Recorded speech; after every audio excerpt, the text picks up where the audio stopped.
Alright, good morning guys, welcome back to the channel. Today we have the Mercedes-Benz CLE 200 Cabriolet mild hybrid on review with us.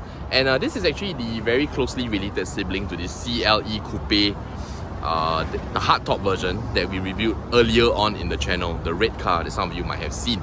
So generally speaking, in terms of powertrain and drivetrain, it's almost exactly the same, but obviously there are differences in the weight and differences in the body styling as well. So for today's review, we're going to go check out the car, check out its exterior, jump inside, show you its interior, show you how the roof mechanism opens, and then go take it for a drive and see how the car performs on our roads. But before we do all that, if you're a driver in Singapore and you're looking for the best possible car renewal, insurance renewal quotes in Singapore, please check out the link in the description box below. We've got some very competitive quotes for you to check out. They're free to inquire, so let's do that if you require an insurance renewal quote. Without any further ado, let's get on with the review. Let's go.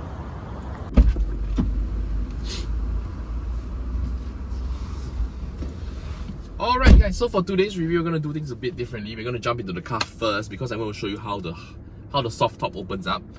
Okay, so when you get into the CLE Cabriolet, the first thing that's going to happen is that the car is going to feed you the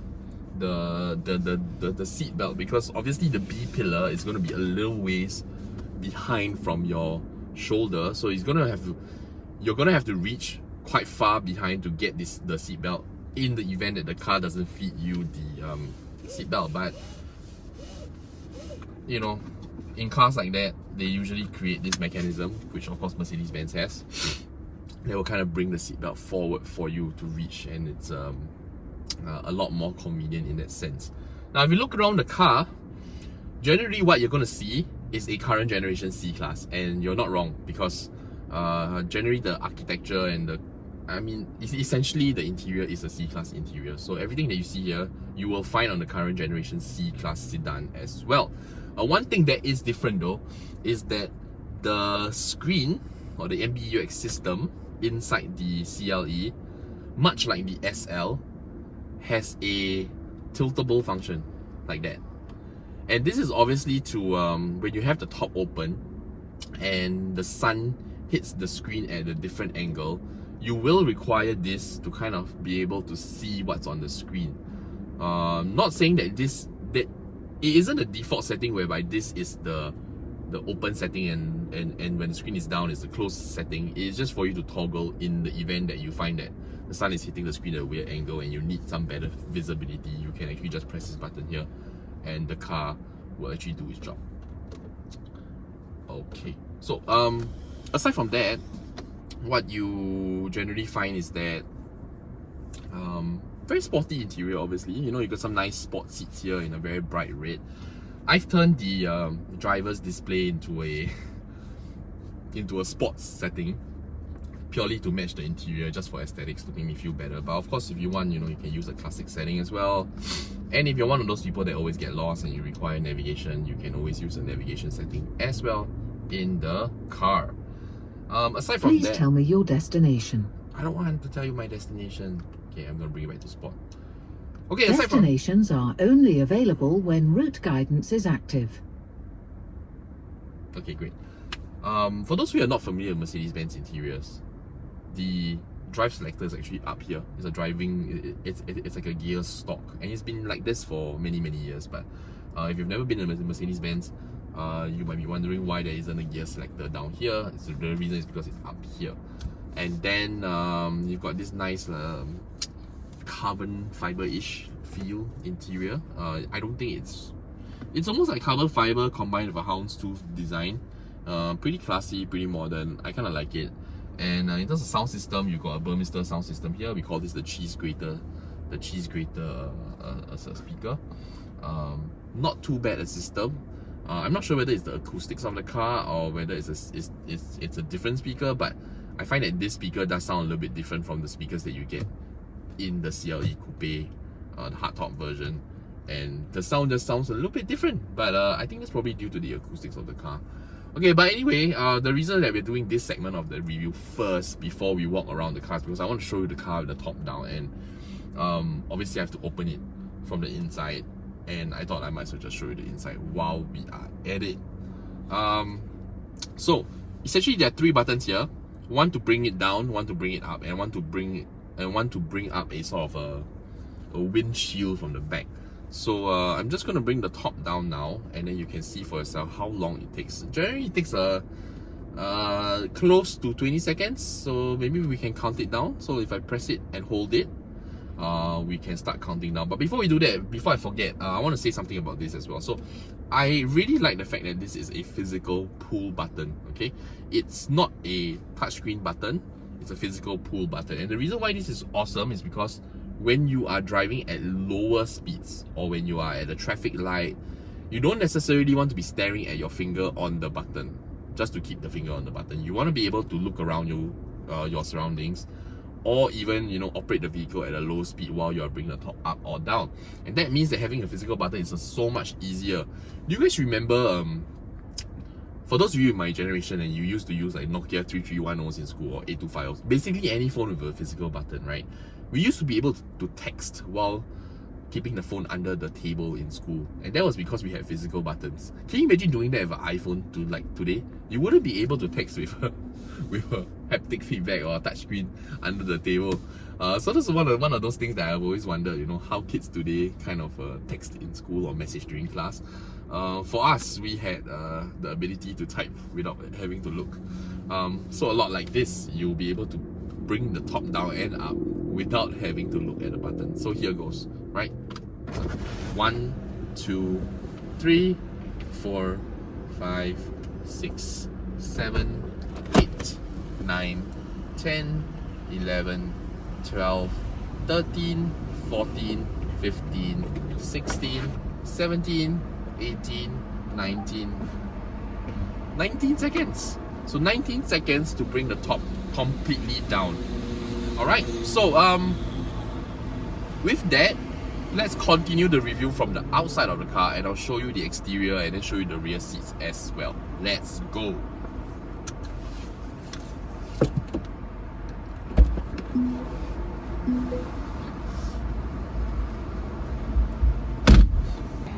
Alright guys, so here you find the exterior of the CLE Cabriolet, and this is with the top down obviously.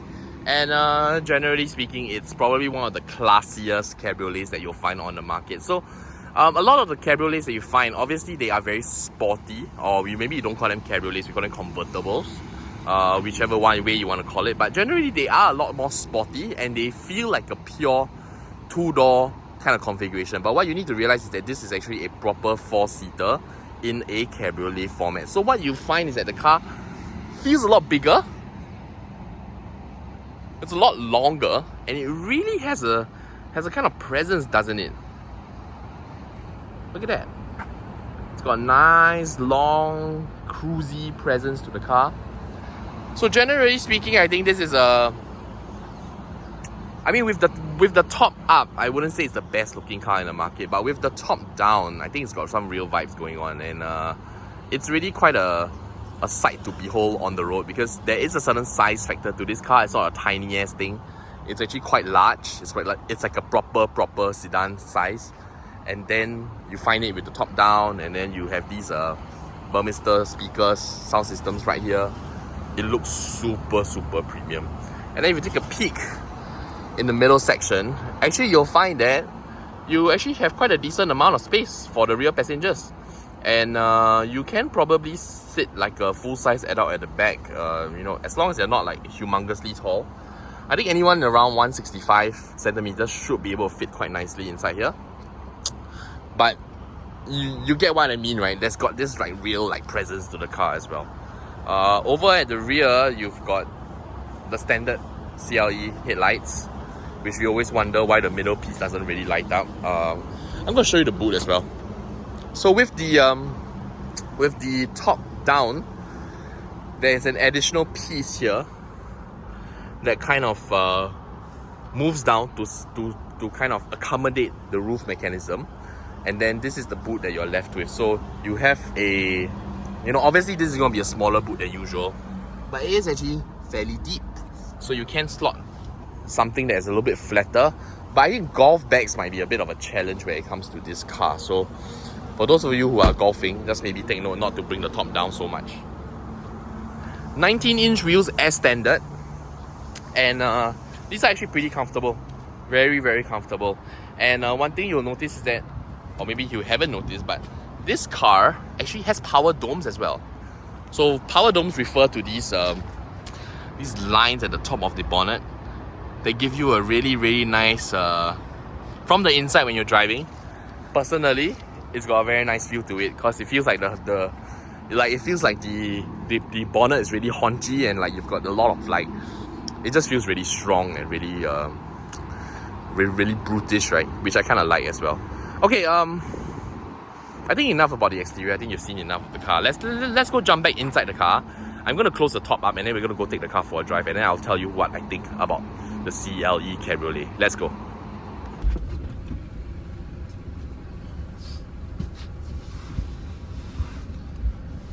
Alright guys, so welcome back to the driver's seat of the CLE Cabriolet, and we're gonna go take the car for a drive, and I'm gonna tell you how the car feels like. Obviously I've brought the sunroof, or not the sunroof, I've brought the top up again because just so that you can hear me during the review. To be very honest, if you're driving around in this car, it's actually quite quiet. You don't really get too much noise into the car, and you're actually able to have a conversation, a proper conversation with the passengers in your car, even with the top down. So I think that's pretty cool. But just to be safe, you know, I've decided to bring the top up just so that you can hear me a little bit better. Before we take the car for a drive, obviously we have to go through some specifications of the car. So let me just bring down the aircon speed here first. Yeah. Okay. So basically the CLE Cabriolet houses a standard 2 liter turbocharged mild hybrid engine. So this is a pretty standard drivetrain that you find in any Mercedes models that have the 200 in the model at the moment. Nothing very surprising. So pretty standard drivetrain. So for those of you who are thinking that this is like a supercar, it's not actually. It's actually quite a conservative drivetrain, but that doesn't mean the car isn't quick or isn't powerful in any way. So 2 liter turbocharged mild hybrid drivetrain.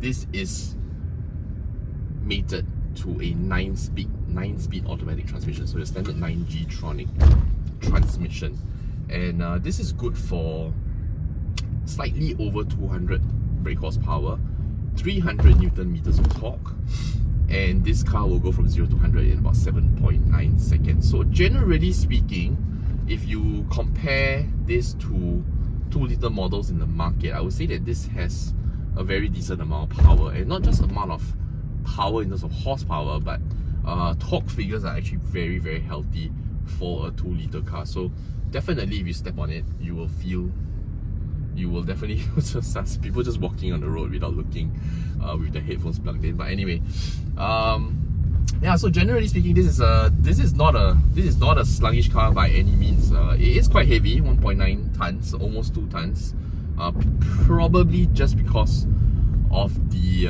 roof mechanism. So if you check out the CLE Coupe, which is basically the same drivetrain, except that it's a hardtop coupe, you're probably gonna get you're probably gonna find that the car is a little bit lighter and probably a little bit quicker as well, but not to the extent that it is significant or noticeable. So I feel like the two models, if you sit them side by side, it really all just comes down to whether or not you want a hardtop coupe or whether you want a soft top convertible. That's really the only differences that you find. Now I'm driving along in my car park speeds at the moment, and what you'll find is that similar to other Mercedes-Benz models that are currently on the market, steering weight is a bit on the lighter side, but it does feel like this car is, I don't know, a tad bit heavier than usual, which I kind of enjoy. Those of you who have watched my reviews before know that I generally prefer a slightly more meaty steering feel. I don't really like the car to feel like it's too feathery, but obviously that's a matter of preference, not a matter of whether the car is good or not. It's just purely whether or not you're the kind of person that enjoys, you know, using one hand and just kind of floating through, or whether you prefer a more traditional steering feel that's a bit heavier.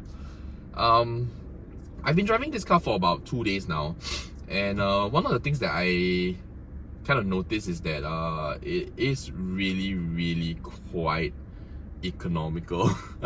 So, you know, a lot of times when we hear the word mild hybrid, we don't really pay much attention to the level of efficiency that the mild hybrid drivetrain is going to provide to the petrol engine. But in this car, it just feels like efficiency is a bit on overdrive, which is a nice thing, of course, because you know, you want to have a car that you know, looks the part, feels the part, but you know, in terms of running costs, it's actually quite manageable. So on a full tank of gas, I was, you know, the car was predicting that one full tank could probably go like close to 800 kilometers actually.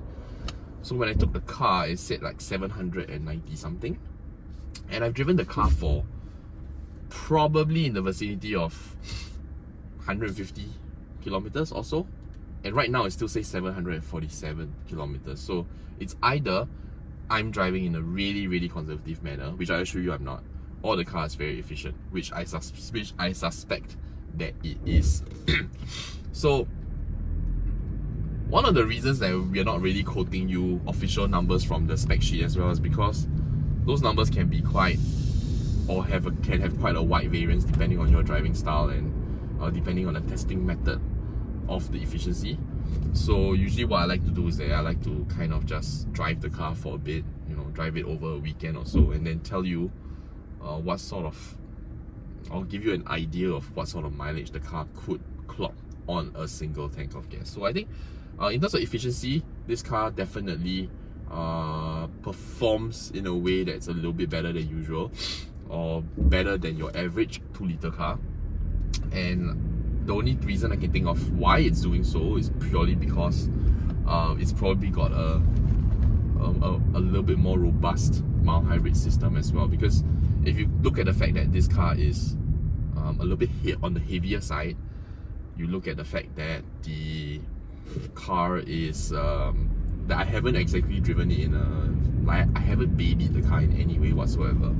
So then the only thing that really comes down to it is probably the mild hybrid drivetrain. Probably another reason why the car is able to produce such levels of efficiency is also because of its 9-speed automatic gearbox. The reason why you have better efficiency for 9-speed automatic gearbox is purely because the car, when driven in a very leisure manner like right now, probably upshifts much quicker than your average car and gets you to a higher gear, lower revs, and therefore better efficiency. So currently now, I'm driving at 39 kilometers per hour and I'm already in gear 4, which, you know, in another car that say houses a 6-speed or 7-speed, this might not be the case. But one thing I want to flag out as well though, is that although this car does shift up quite quickly, it's quite willing to get you up to a higher gear. I've noticed that even when you're cruising at 80-90 kilometers per hour, it doesn't actually activate the 9th gear, the top gear. So it kind of chills out around gear number 8. And then only when you drive a little bit faster, when you're past 100, then gear 9 starts to kick in as well. So what this tells me is that you have always got a little bit of juice or extra juice left in the car for those times when you want to really kind of spread its legs, or not spread its legs, spread its legs, open up its legs and let it run for a little bit. Yeah, and when you're just driving around town, or when you're just driving at a more leisurely pace, now I'm doing 60, 70, 80, generally the car is actually it's actually super comfortable. And this is, I mean, I wouldn't say it's surprising given that it's a Mercedes-Benz, but it is running 19-inch tires, and according to Mercedes, it is running some sort of some version of a sports suspension. I'm not entirely sure what exactly that means, because on paper it just says sports suspension. But whatever sports suspension is, it's pretty comfortable. So I think I'm pretty happy with that. In fact, it's comfortable in a very traditional way. So it's not firm at all. In fact, it's even a little bit bouncy like especially when you're going at higher speeds and you're going over road undulations, the car does bounce a little bit. So a little bit more of a traditional comfort, a kind of comfort there, but not harsh in any way, not firm, not harsh. Will not give you a heart attack when you go over a hump. So I think all that is very, very pleasant. So going back to the gear, so now I'm at 76 kilometers per hour and I'm driving in gear number 7, so drive 7. So that's actually pretty decent. Let me just kind of get up to speed here and then see what we can get up to. Okay, so for those of you who are wondering, CLE 200, does that mean that this is going to be a very entry-level pedestrian car? So generally speaking, 7.9 seconds is not anything to shout about in terms of 0 to 100. But if you think about the fact that it's a 2-litre car and then it's got this sort of performance, actually it is kind of worth taking note of. So if I just step down,